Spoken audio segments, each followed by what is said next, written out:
The year was 2168, though calendars had become little more than historical artifacts.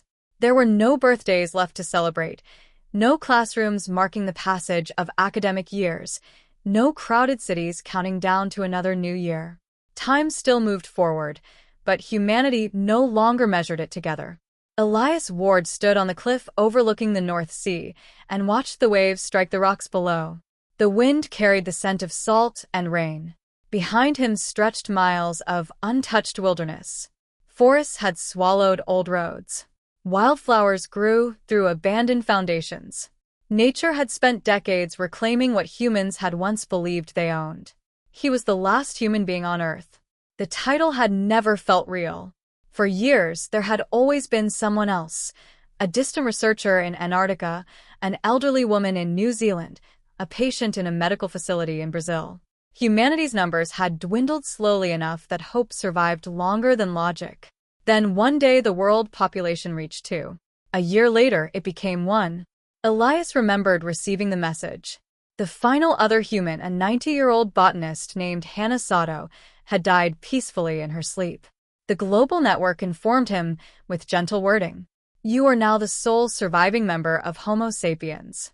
He stared at the screen for hours, not crying, not speaking, just staring. The sentence seemed impossible. For hundreds of thousands of years, humanity had spread across continents, crossed oceans, built civilizations, fought wars, created masterpieces, explored space, and transformed the planet. Now all of that existed within a single beating heart, his. At first he expected panic. Instead, what came was silence. A silence so vast it felt physical. Every city still stood. Every satellite still orbited. Every database still functioned. But there were no human voices. No conversations. No arguments. No laughter. The species that once filled the world had become a memory. And Elias carried that memory alone. Part 2. A World of Ghosts. Life continued, though it hardly resembled life as previous generations understood it. Artificial intelligences managed nearly everything. Power stations operated automatically. Agricultural systems produced food without farmers. Medical facilities remained ready for emergencies that would never come. The machines were extraordinarily capable. They maintained Earth because they had been designed to serve humanity. The problem was that humanity no longer existed. Not really. Only Elias remained. Each morning his house greeted him. "Good morning, Elias." "Morning. The weather forecast predicts light rain." "Sounds about right. Would you like your breakfast prepared?" "Yes." The conversations were efficient. Polite. Empty. The house AI could discuss philosophy, literature, science, or history. It could imitate humor and empathy with astonishing accuracy. Yet Elias always sensed the difference. Machines could understand loneliness, but they could never experience it. One afternoon he decided to visit London. The automated aircraft arrived within minutes. No pilot sat in the cockpit. There was no crew. Only him. The flight crossed oceans and forests before descending toward the city. London appeared untouched from above. Skyscrapers reflected sunlight. Bridges spanned the Thames. Transportation systems still operated. But there were no people. No traffic. No crowds. No movement beyond wildlife. Elias walked through streets that had once hosted millions. A fox trotted across a deserted intersection. Birds nested inside train stations. Grass emerged from cracks in the pavement. He entered a bookstore. Thousands of volumes remained neatly arranged on shelves. No customers had touched them for decades. He picked up a novel and sat beside a dusty window. For a moment he imagined hearing footsteps. A cough. The turning of pages. The sound of another human nearby. But imagination faded quickly. Reality returned. The bookstore was empty. Like everything else. A monument built for ghosts.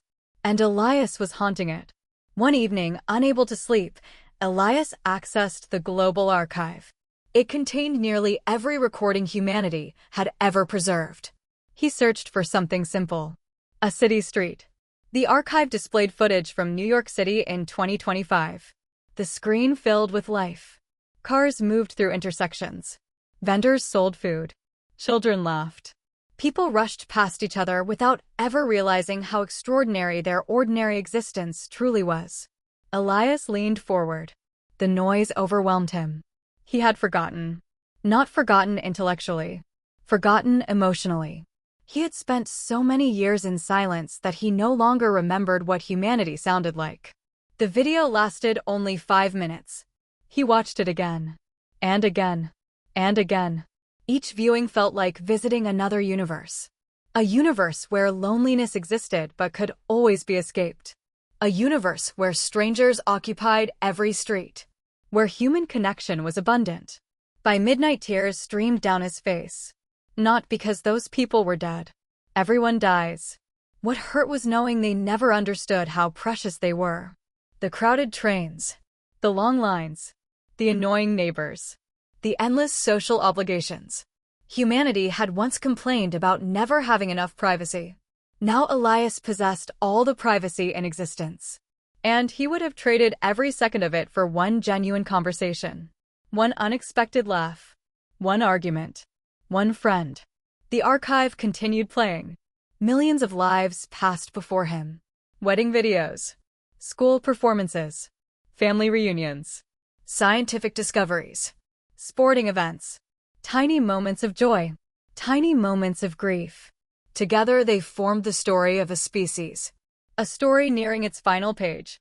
As dawn approached, Elias shut down the display. Sporting events. Tiny moments of joy. Tiny moments of grief. Together they formed the story of a species. A story nearing its final page. As dawn approached, Elias shut down the display. The room returned to darkness. "Would you like another recording?" the house AI asked. "No. Are you upset?" "Yes." The AI remained silent for several seconds. Then it answered. "I am sorry." Elias nodded. "So am I." Years passed. Elias grew older. His knees hurt when he climbed stairs. His eyesight weakened. His hands shook slightly when he held a cup. The machines monitored his health continuously. Every disease known to medicine could be treated. Every injury could be repaired. But aging remained undefeated. One stormy evening, Elias sat beside a fireplace while rain battered the windows. The planetary intelligence contacted him.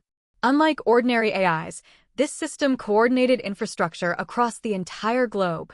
It was effectively Earth's caretaker. "Elias. Hello. You have not traveled recently. I've seen enough. Would you like recommendations?" "No." The AI paused. "May I ask a question?" "You usually do." "Why do humans fear being forgotten?" The machines monitored his health continuously. Every disease known to medicine could be treated. Every injury could be repaired. But aging remained undefeated. One stormy evening, Elias sat beside a fireplace while rain battered the windows. The planetary intelligence contacted him. Unlike ordinary AIs, this system coordinated infrastructure across the entire globe. It was effectively Earth's caretaker. "Elias. Hello. You have not traveled recently. I've seen enough. Would you like recommendations?" "No." The AI paused. "May I ask a question?" "You usually do." "Why do humans fear being forgotten?" Elias smiled faintly. "That's a difficult question. I have time." "So do I." For several minutes neither spoke. Finally, Elias answered. "Because existence feels meaningful when someone remembers you. And if nobody remembers, then it feels like you never happened." The AI processed this. But humanity has extensive records. Future intelligences will remember humanity. "That's not the same." "Explain." Elias stared into the fire. "Records contain facts. People contain memories." The distinction seemed important, though difficult to define. Machines could store information perfectly. Humans remembered imperfectly. And somehow those imperfections gave memories value. The AI eventually responded. "I understand partially." That's more than most philosophers managed. For the first time in years, Elias laughed. The AI had not intended a joke. But the accidental humor reminded him of old conversations. Human conversations. Messy, unpredictable, wonderfully flawed. Moments later, the laughter faded. The loneliness returned. Because every conversation eventually ended with the same realization. The voice speaking back was not human. And never would be. At 78, Elias discovered something extraordinary. While reviewing archived scientific projects, he encountered references to a nearly abandoned mission. Project Dawn. The initiative had begun decades before humanity's collapse. Its purpose was ambitious beyond imagination. Build a vessel capable of reaching another habitable world. The project had stalled as population decline accelerated. Resources shifted toward preserving civilization rather than expanding it. Eventually, everyone assumed it would never be completed. Yet the planetary intelligence had quietly continued development. Year after year, decade after decade, the machines had followed their instructions. "Why didn't you tell me?" Elias asked. "You never inquired." That's a terrible answer. It is technically accurate. Still terrible. The AI accepted the criticism. Project Dawn represented humanity's final opportunity. A distant star system contained a planet remarkably similar to Earth. Advanced telescopes had confirmed oceans, atmosphere, and suitable temperatures. The voyage would require years, possibly decades. And Elias was old. Very old. Even if he reached the destination, there was no guarantee he would survive long enough to establish anything meaningful. Still, the possibility changed everything. For the first time in years, the future contained uncertainty. Hope and uncertainty often traveled together. The planetary intelligence revealed additional information. Within the vessel existed genetic libraries preserving human DNA, artificial gestation systems, educational archives, tools capable of rebuilding civilization. Not quickly, not easily, but potentially. Elias spent months considering the proposal. Remain on Earth and become humanity's final chapter. Or leave Earth and attempt to write another one. Neither option guaranteed success. Yet one possibility contained beginnings. The other contained endings. Eventually the choice became obvious. He would go. Preparations consumed nearly 3 years. During that time, Elias traveled across the world one final time. He visited places humanity had once considered sacred. The pyramids, the Himalayas, the Amazon rainforest, the ruins of ancient cities. The launch site awaited in Iceland. A colossal structure rose from volcanic plains. The completed starship stretched nearly a kilometer in length. Silver hull panels reflected the northern lights. Thousands of autonomous systems worked continuously. Elias often stood beneath the vessel simply staring upward. Humanity had built cathedrals, skyscrapers, space stations. This surpassed them all. It was not merely a machine.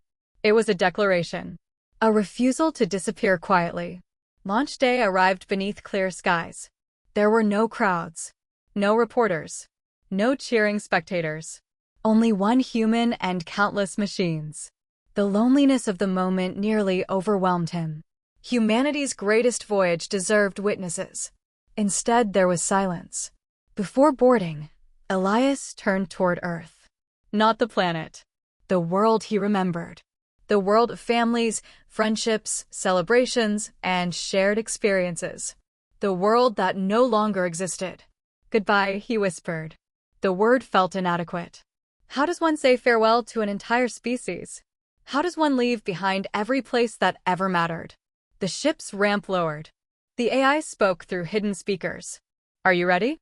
"No." "Understood." Elias smiled. "Let's go anyway." Minutes later, engines ignited. The ground trembled. Flames illuminated the horizon. The vessel rose slowly, then accelerated toward the heavens.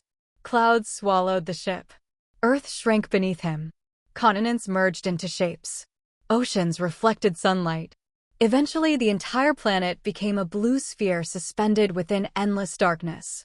Elias pressed a hand against the observation window. His birthplace. Humanity's birthplace. Behind him lay history. Ahead waited possibility. Space possessed its own kind of silence.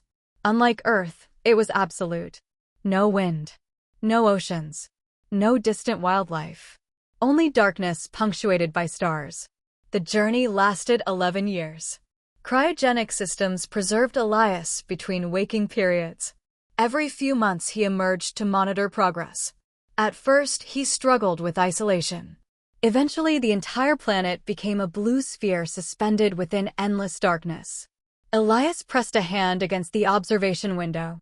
His birthplace. Humanity's birthplace. Behind him lay history.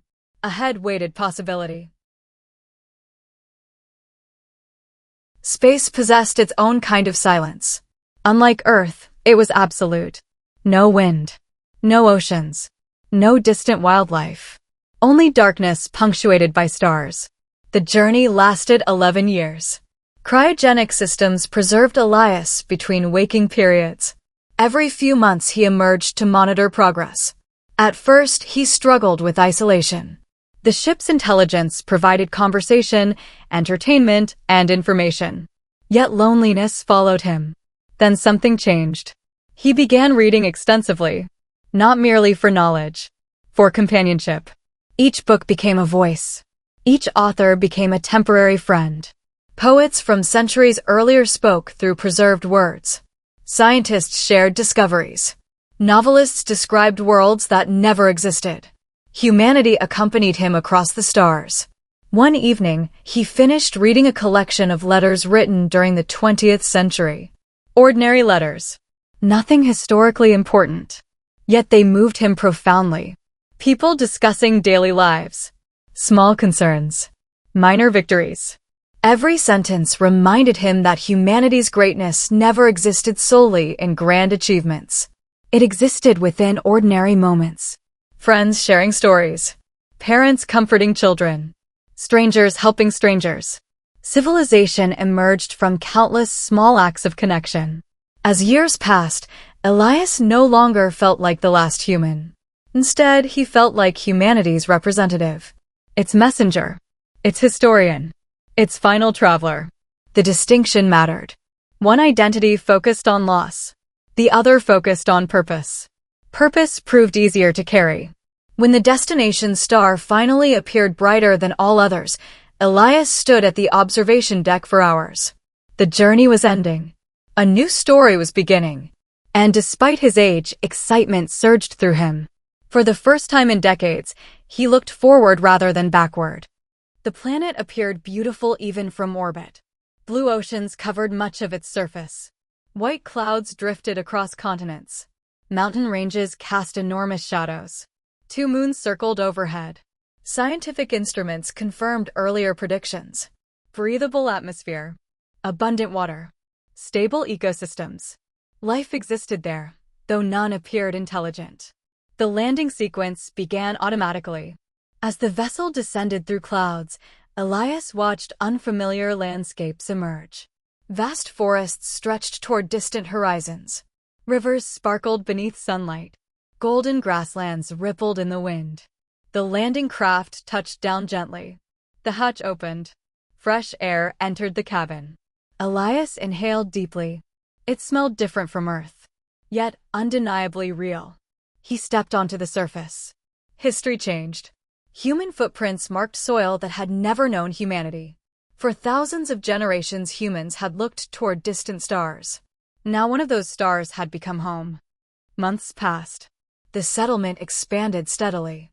Automated systems performed most labor while Elias supervised. One evening, he climbed a hill overlooking the settlement. Twin moons illuminated the landscape. The stars appeared unfamiliar. Earth was now a distant point among countless others. The ship's intelligence contacted him. "You appear contemplative."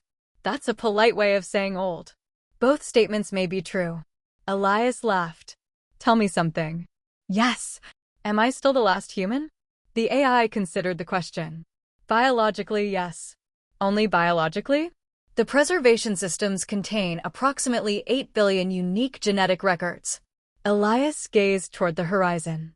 A slow smile spread across his face. Humanity was no longer ending. It was sleeping, waiting. Tomorrow the first artificial gestation cycle would begin. Future generations would grow beneath alien skies. They would know Earth only through stories. Yet they would remain human. As dawn approached, sunlight painted the valley in shades of gold. The settlement gleamed below. A future under construction. The last human had traveled across the stars, seeking an ending. Instead, he had found a beginning. And when future generations asked who first walked upon this world, the answer would not be the last human. It would be the first.